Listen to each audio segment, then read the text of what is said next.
Ya conocemos el rival, el día y la hora a la que Carlitos Alcaraz va a debutar en el Master 1000 de París. Será este martes a las 7 de la tarde. Y su primer rival va a ser Cameron Norrie, un viejo conocido que ya Carlitos se lo ha encontrado hasta en 7 ocasiones en el circuito. Esta será la octava vez. Le ha ganado el británico en 2 ocasiones. Sí es verdad que la última victoria data ya de hace un par de temporadas. Río de Janeiro y Cincinnati son las 2 victorias. Siempre que se enfrentaron en sus primeros pinitos en el circuito le costó a Carlos, porque Cameron Norrie es un jugador bueno, que puede jugar bien, se crece frente a los grandes, y el hecho de tener ese siempre efecto de zurdito, esa bola tan espinada, con tanto spin que le mete, sobre todo con la zona del drive, pues le hace un poco particular. Y una pista como la de París-Bercy, pues vamos a analizar si eso puede ser de gran peligro para Carlos o no, ¿no? París-Bercy ya no, Ay, solo París. perdón, de París, Se exactamente. nos hace raro, se Sí, nos sí, hace sí. raro. La mente va sola. Te lo voy a combinar, es un poquito corazón espinado que tú decías que no tengamos a París-Bercy. Bueno, tenemos ya a Nanterre, la Defensa Arena, pero mira, Carlos no defiende nada, pero va a jugar la Defensa, eso sí que es verdad.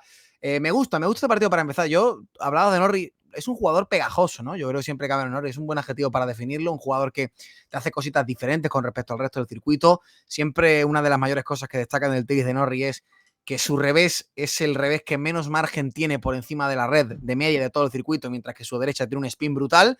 Quizás en estas pistas, pista dura bajo techo, uno pensaría que el revés es más efectivo que la derecha, seguramente es así, pero va a tener que hacer cosas muy diversas Cameron para ganar a Carlos. Sí que es verdad que el último enfrentamiento y el único reciente tuvo lugar este año en Wimbledon en cuarto de final, con Norrie jugando en casa, y fue un 6-2, 6-3, 6-3 con un Carlos muy superior, que dominó con la derecha, que dominó con el saque, y como puede imaginar la gente, pues seguramente por ahí van ya a ir sus claves de cara a una posible victoria. Pero Norrie tiene cositas que hacer y puede hacer ciertas cositas para complicarle la vida a Carlos. Exactamente. Pues Cameron Norrie, que viene de ganar a Seba Báez en su primer partido.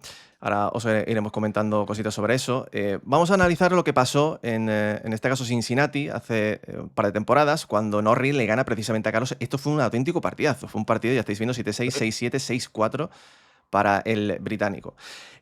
Los golpes que más rédito le pudieron dar a Cameron Norrie, recordamos que Cameron Norrie es zurdito, quizás puedes pensar, bueno, con ese drive cruzado a la zona de revés le puede hacer daño a Carlos. Estáis viendo que la derecha cruzada, que es la primera foto que estáis viendo a la izquierda, la posición que le dio más, digamos, ese golpe que le permitió luego entrar en modo de ataque o ganar un punto fue un 20% por los rojos que estáis viendo, que en este caso le permitió o estar en un modo defensivo o perder el punto, fue un 20%. Los puntos neutrales fueron un 60%, es decir, la derecha cruzada no le dio tanto, tampoco el revés cruzado. De hecho, es lo que peor, ya estáis viendo, solamente un 6% de las veces que tiró el revés cruzado, Cameron Norrie se llevó estuvo en una posición de ataque o se llevó el punto por todas las veces que lo pierde, un 29. Recordamos ese revés que tiene que bota tan bajo que pues no le hizo nada de daño a Carlos. En cambio, frente a Carlos le dio muchos réditos. Los paralelos, vemos la derecha paralela un 29% de las veces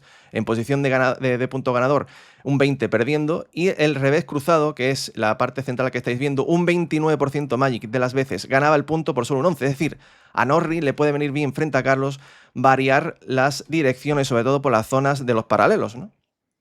Ese del medio que tú decías es el revés paralelo, efectivamente. Y es que luego esto se va a contraposicionar, por así decirlo muy bien, con lo que vamos a ver de Alcaraz. Fíjate que aquí cuando se juega, digamos, a ritmo de martillo pilón desde el fondo de la pista, cuando Carlos tiene tiempo para soltar la derecha y el revés cruzado y encontrar su ritmo, ahí Carlos es superior, ahí Norrie no es capaz de llevarse o de ponerse, como tú dices, en posición ventajosa, que es la barrita verde que vemos en esa mayoría de los puntos. Pero cuando tira el revés paralelo, nos acercamos al 30% de situaciones ganadoras para Cameron Norrie, solo un 11% de situaciones perdedoras. Cuando tira la derecha paralela, también los números son altos y se coloca en más posiciones ventajosas, más posiciones ganadoras de las que se pone, digamos, en posiciones perdedoras. Y aquí fíjate que se utiliza un 16%, que no está nada mal, es decir, utilizó la derecha paralela con bastante frecuencia. Y esto es muy importante, José, muy importante, porque todo lo que sea cambiar de direcciones a Carlos, obligarle a, digamos, ir a remolque, obligarle a no tener tiempo para invertirse a derecha o para soltar la cruzada que tanto le gusta a Carlitos, y más en esta superficie donde la pelota bota muy bajo y cada cambio de dirección te cuesta un poquito más, esto para él es importantísimo, ¿no? ¿Puede hacerlo Norrie? Yo creo que sí. Es un jugador que al final es un tipo que tiene mucha sensibilidad con la pelota, no tiene mucha potencia, entonces un tenista que no tiene tanta potencia y que está constantemente buscando la manera de, digamos, maniobrar mejor que su rival, tiene los paralelos un arma de fuego brutal. Y aquí lo hemos visto. La mejor victoria de Cameron Norrie contra Alcaraz llega gracias a los puntos en los que consigue cambiar de dirección con el paralelo, en los que consigue que Carlos se tenga que desplazar lateralmente al lado, digamos, que no busca o que se sale un poquito de sus patrones, y eso es lo que le acabó dando la mayoría de puntos en ese triunfo frente a Carlos. Y ahora vamos a ver, cuando veamos cómo jugó Carlos del fondo, cómo esto se diluye cuando Alcaraz tiene tiempo para pegar la derecha, que luego tendremos tiempo ahora. Y alguno pensará, bueno, los paralelos suelen ser a veces lo que le puede dar, digamos, el golpe ganador a los rivales. Bueno, si vemos lo que ha hecho Cameron Norrie hoy frente a Seba Báez, si nos fijamos en la derecha, en este caso, el revés paralelo, la gráfica de la derecha, vemos que pierde más veces los puntos de los que los gana, en contraposición de lo que pasó en Cincinnati frente a Carlos, y la derecha paralela, que solamente lo utiliza un 6% de las veces, pierde casi el doble de los puntos que gana. Entonces, estamos hablando de que Cameron Norrie en París, en este año, frente a Seba Báez, eso no le ha servido, pero frente a Carlos puede que sea una de las situaciones que le dé. Yo creo que esto habla, José, de que contra Seba Báez, él en ese ritmo cómodo desde el fondo de la pista, bajando el revés, tirando a la derecha con spin desde el fondo, es superior a Seba Báez, pero cuando te enfrentas a Carlos Alcaraz tienes que salirte un poquito de tu zona de confort, tienes que tirar los paralelos, obligarle a cambiar de dirección, y no le sirve con el tenis cruzado de abrir pista y un poquito más el ritmo y la tela de araña que suele tejer Cameron Norrie contra el resto de rivales. Creo que aquí se explica bastante bien esto. Viendo esa primera clave para Cameron Norrie, la segunda, hablamos del servicio. Estamos hablando de un zurdito que tiene un tremendo efecto con el servicio. Y aquel día frente a Carlos en Cincinnati, ya estáis viendo que el 60% de las veces en la zona de la ventaja le sacó abierto al revés de Carlitos, y un 67% de las veces en la zona del deuce a su revés también, en la mayoría de las veces. Si nos vamos a los puntos que ganó Cameron Norrie, estáis viendo que se llevó el 73% de los puntos que sacó abierto, tanto en la zona de la ventaja como un 66% en la zona del deuce. Pero a mí me sorprende la cantidad de veces, prácticamente no le saca al cuerpo, o sea que Carlos puede estar tranquilo, que prácticamente no puede estar seguro que le va a tener que restar a uno de los dos lados, la cantidad de veces que gana el punto Cameron Norrie cuando le saca abierto, bien o al revés o a la derecha. Incluso a la derecha se lleva el 83% del punto en la zona de la ventaja y un 73% en la zona del deuce. Esto te habla de que Cameron Norrie lo que más le va a interesar con el servicio, aparte de un alto porcentaje, que lo saque abierto, que le tire mucho efecto y sobre todo desplazar hacia afuera, Carlos. Aquí está una de las grandes claves para la victoria de Cameron Norrie, ¿no? Como tú decías, y por eso también tuvo tanto éxito en Cincinnati, porque muchas veces eludió esos intercambios cruzados del fondo de la pista gracias a puntos gratis con el saque o puntos cortos de saque +1 gracias a los efectos que se generaba con el saque.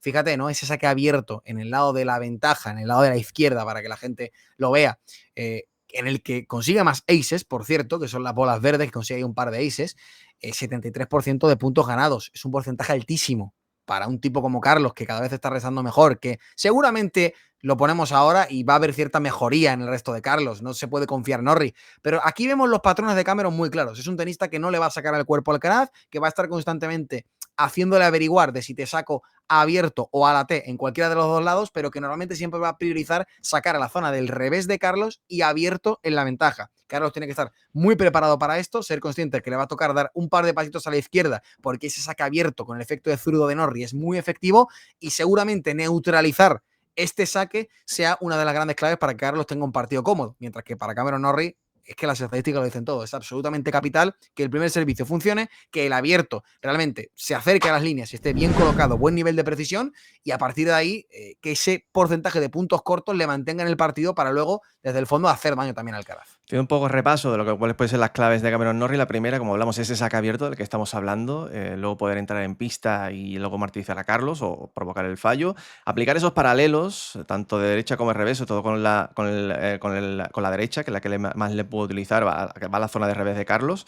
Y esa profundidad, Magic, atacarla sobre todo en la zona baja, cuando veíamos antes esos reveses cruzados frente a Carlos, muchos quedaban en la zona intermedia, un poco corto, atacar la profundidad para que Carlos no tenga tanto tiempo a la hora de desplazar, porque esa bola baja quizás que pueda utilizar con los cruzados, a Carlos a la hora de intentar levantarle a una pista que puede ser un poquito más rápida de la cuenta, le puede costar por ahí.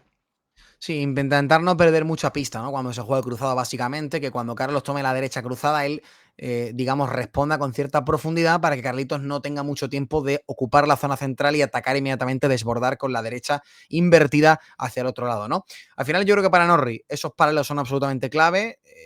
El paralelo de revés va a ir al revés de Carlos. Ojo con esta acción, porque primero abres pista y segundo, evitas la derecha de Carlos, que ahora vamos a ver que puede ser el golpe que marque la diferencia, y también con la derecha paralela, porque quizás con ese golpe es con el que más desbordas, ¿no? Y con el que más sorprendes a Carlos. En definitiva, mantenerle constantemente averiguando dónde va a poner la bola Norrie desde el fondo de la pista, que con el saque esté muy certero y muy preciso, y que cuando ataque Carlos intente no perder demasiada pista. Es muy difícil de hacer esto, ¿eh? Es muy difícil de hacer, pero tiene ya una maqueta, que es ese partido de Cincinnati. Carlitos bueno, que llega aquí a París con las ganas de volver a ganar un gran torneo. Cada vez que ha jugado en los últimos tiempos, pues siempre ha hecho final. Aquí, pues nunca ha pasado de cuarto de final. Tiene, digamos, esa cosita de poder quitarse la espinita y también, pues, ha ganado 5 veces a Cameron Norrie, sobre todo en los últimos duelos siempre le ha ganado, pero sobre todo haciéndose fuerte con su derecha. Estos son también sobre el partido de Cincinnati en el año 2022. Si vemos todas las estadísticas de los golpes, la gran mayoría bueno, todos los que conforman la derecha de Carlos se le coloca en una posición ganadora o de ventaja frente a Cameron Norrie. La derecha cruzada, y estáis viendo la profundidad a la que la tira Carlos, muy pocas bolas cortas con esa derecha cruzada que le coloca con un 17% de las veces en una posición ganadora. Luego la derecha paralela triplica las veces que se coloca en posición de desventaja. Estáis viendo, gana en una posición ganadora un 42% y solamente un 15% en una posición de desventaja. También incluso el revés, los reveses cruzados, que va a la zona del drive de Cameron Norrie, en ese partido en concreto también le colocó en posiciones de ventaja. Y si nos vamos a la derecha, desde el centro, donde Carlos se coloca en una posición de dominancia, intentando dictar el juego, también triplica la posición de ventaja frente a la que no. Es decir, Magic, a Carlos lo que le van a interesar sobre todo es que se juegue derecha, que él pueda jugar con su derecha, que pueda dominar el punto y atacar tanto los cruzados como los paralelos, porque eso le va a hacer mucho daño a Cameron Norrie. Al final decíamos que Norrie tendría que salirse un poquito de los patrones habituales, salirse un poquito de jugar cruzado. ¿Por qué? Porque si juegas cruzado, normalmente Carlos te va a encontrar con la derecha. Y aquí, en este partido de Cincinnati, a pesar de que lo perdió Alcaraz, siempre que jugó con su derecha como golpe dominante, ya sea con la cruzada, con la paralela, desde el centro de la pista o con las invertidas, en estas 4 métricas, Carlos siempre se coloca en posiciones ventajosas más de lo que lo hace en posiciones de perder el punto. Y incluso en algunos datos, en algunas métricas, tiene más situaciones ventajosas que situaciones neutrales, que es la rayita gris que alguno se preguntará, que simplemente son golpes que ni generan una ventaja ni tampoco te ponen una desventaja. ¿Esto qué quiere decir? Que cuando Carlos ataca con la derecha es absolutamente letal. Y por tanto, ¿qué tiene que hacer Norrie? Evitar el ritmo de fuego cruzado desde el fondo de la pista, tirar ese revés paralelo mucho para que Carlos tenga que desplazarse sobre su zona de revés y pegar de revés, no estar tan cómodo sintiendo la pelota, jugando, digamos, derecha cruzada o derecha invertida al otro lado. Y por eso el juego de Norrie tiene que cambiar tanto con respecto, por ejemplo, al partido de Sea Báez, ¿no? Porque es que aquí lo vemos que incluso un partido que gana en Cincinnati, siempre que Alcaraz dominó con la derecha, estuvo en disposición de ganar el punto mucho más de lo que lo estuvo de perderlo. ¿Y qué quiere decir esto? Pues que Carlitos, con esa derecha, si encima la tira al nivel de Tokio y la tira al nivel del US Open, olvídate, ¿no? Que se prepare Cameron Norrie, que se ponga un casco directamente el británico. Luego, hablando del resto, porque más allá del saque, lo bien que tiene que sacar Carlos, que en estas pistas, pues yo creo que tiene que ser importante. Hablamos de ese saque abierto que tenía, en este caso, Cameron Norrie. Si nos vamos a Alcaraz, lo que hizo aquel día al resto, vemos que muchos de los primeros, esto si lo ponemos lo dividimos en zonas, vemos que Alcaraz, la mayoría de los restos van a la zona central o intenta sobre todo que toque el revés de Cameron Norrie. Al final intentar evitar que Cameron Norrie se coloque de derecha una vez que hace el saque +1. Esto puede ser para Carlos interesante, sobre todo con los restos de segundo, donde vemos que Carlos ataca mucha profundidad y ya estáis viendo los 2 golpes ganadores que tiene en esa zona del revés de Cameron Norrie. ¿Por qué? Eso es efectivo, Maggi, porque estamos hablando de un saque abierto de Cameron Norrie que le puede... si nos vamos a donde Carlos se colocó a la hora de restar los primeros y los segundos, vemos que con los segundos sí se mete mucho dentro de pista en la zona de la ventaja, donde se supone que le va a intentar pues tirar abierto para desplazar a Carlos hacia afuera, y vemos que ese punto verde tiró con un revés paralelo, que puede ser un poco lo que le puede interesar a Carlos. O sea, si Carlos con los segundos se mete dentro de pista, intenta tirar sobre todo eso paralelo a la zona de revés de Cameron Norrie, y con los primeros que se tiene que desplazar un poco hacia atrás, ya estáis viendo que la zona de punto de contacto más o menos está en torno a los 2 metros. siempre que pueda intentar tirar paralelo para desplazar a Cameron Norrie y que intente esa pelota que levanta hacia arriba para que Carlos luego se coloque en una posición de ventaja. Evidentemente, Carlos va a tener que estar muy alerta, muy atento a esos saques abiertos en la zona de la ventaja de Cameron Norrie. ¿Por qué? Porque siempre Norrie va a buscar abrirle mucho la pista, que luego le venga un resto de Carlos, más o menos zona central, y él pueda abrir al otro lado, haciendo el limpiaparabrisas con la derecha y ganarse ahí una buena cuota de puntos cortos, que eso lo hizo en Cincinnati. De hecho, el hecho de que Carlos restase tan lejos, que aquí lo vemos, yo creo que a Norrie le vino bien. Esto fue importante para Cameron Norrie, ¿no? Tener a Carlitos tan atrás cada vez que metió un buen primero, ¿no? ¿Qué pasa? De hecho, fíjate que hay mucha bola roja aquí, que son puntos perdidos. Sí. Entonces, cada vez que Carlos restaba tan lejos y Norrie era capaz de sacarle tanto de la pista, oye, una buena cuota, como digo, de puntos cortos que le vino bien a Norrie de cara a la victoria. De cara a este partido, Carlos tiene que estar muy atento, ¿no? Seguramente, quizás te diría que hasta dar un pasito hacia adelante y tratar de acortar un poquito el ángulo. Con la confianza con la que viene Alcaraz, creo que lo puede hacer. Creo que es un mucho mejor jugador al resto ahora mismo de lo que lo era en 2022. Y si eres capaz de acortar un poquito esas diferencias, de meter un resto profundo paralelo a la zona de revés de Norrie, por mucho que tenga un muy buen revés, al final, si le colocas bajo presión ese revés que tenga que bajar, que tenga que flexionar, no va a abrirte la pista con tanta facilidad que si está en el centro y pega con la derecha de arriba abajo. Entonces, para Carlos es importante que esos restos paralelos al saque abierto de Norrie sean profundos y, por tanto, le nieguen un poquito, neutralicen la ventaja del saque +1 para Cameron Norrie. Si está profundo, si consigue una mayor cuota de puntos ganados con el resto del primer saque de lo que lo hiciera en Cincinnati, al final estás cargándote, estás neutralizando otra de las grandes ventajas de Cameron Norrie. Y para Carlos Alcaraz, como último, hablamos de ese saque +1, la efectividad que le puede dar a Carlos, el hecho de que después de, sobre todo también una pista como la de París, que ya estáis viendo que el 75% de las veces que sacó frente a Norrie aquel día, después del saque +1, fue una derecha, solo un 25% el revés. Con primer saque esto se hizo todavía más evidente, fíjate, un 86% de las veces con la derecha y solo un 14% con el revés. Con el segundo ya la cosa cambia, fíjate, golpeaba más reveses que derechas, esto es algo que Cameron Norrie se lo va a tener aprendido. Tirar, sobre todo, cuanto más porcentaje de primero Carlos con el servicio, mucho mejor. Porque eso le va a permitir luego evitar que Cameron Norrie le haga daño y sobre todo entrar con su derecha. Haciendo un poco repaso, tenemos ese dominio de la derecha, tanto con el cruzado como desde el centro de la pista, porque eso le va a permitir colocarse en posiciones de ventaja. El saque +1, como hemos hablado, y sobre todo esa importancia de que golpee con la derecha después del saque +1 porque va a hacer muchísimo daño. Y por último, esos restos en la zona de revés de Cameron Norrie, con tirar los paralelos, ese pasito adelante para hacer daño también al resto. Que se juega al ritmo que quiera Alcaraz, que con el saque esté fino y por tanto gane más puntos cortos que Norrie, y evitar que el británico esté en situaciones cómodas para cambiar con los paralelos y obligar a Carlos a ir un poquito a la defensiva. De todos modos, con la confianza con la que viene Carlitos, oye, debería ser un partido en el que domine, en el que se siente cómodo, pero es un inicio de gira que históricamente le han costado. Ya este año parece que eso se ha quedado atrás, así que confiemos que pase igual ahora. Predicciones. Vamos allá, Magic. ¿Qué tal? ¿Cómo lo ves esto? Yo tengo confianza de cara a este partido. Yo creo que Carlos es mucho mejor jugador de lo que era en 2022 y apuesto por una victoria de Carlitos Alcaraz en 2 mangas. Esto es París, que no Bercy, y por tanto Carlitos en París siempre la ciudad del amor para él, la ciudad en la que luego acaba comiendo en vaso. Así que esperemos que aquí también sea por primera vez una buena ocasión para hacerlo. Sí, yo también creo que el mayor porcentaje de partido tiene que pasar por una victoria de Carlos en 2. Recordamos que también aquí se le ha ido un poco el norte, incluso los inicios. Aquí ha tenido derrotas en sus debuts, así que esté atento, pero creo que el Carlitos actual está para que Carlos gane en 2. Dejaros aquí abajo un comentario lo que pensáis acerca de lo que hemos visto con la información proporcionada por Insights de Tennis Biz, y dejaros un comentario acerca de lo que pensáis de este partido. ¿Ganará Carlos? Nos vemos. Hasta pronto. Chao, chao.